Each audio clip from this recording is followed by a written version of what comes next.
বাংলাদেশ ব্যাংকের বৈদেশিক মুদ্রার রিজার্ভ ছাড়িয়েছে $27 বিলিয়ন।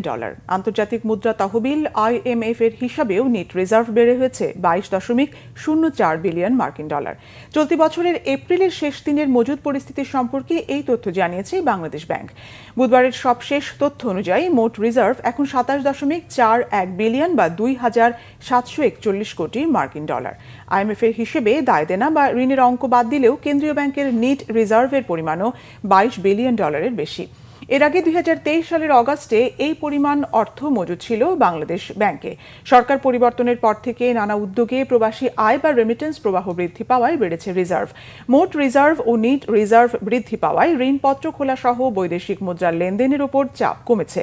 এর ফলে ডলারের বাজারেও স্বস্তি ফিরেছে খানিকটা।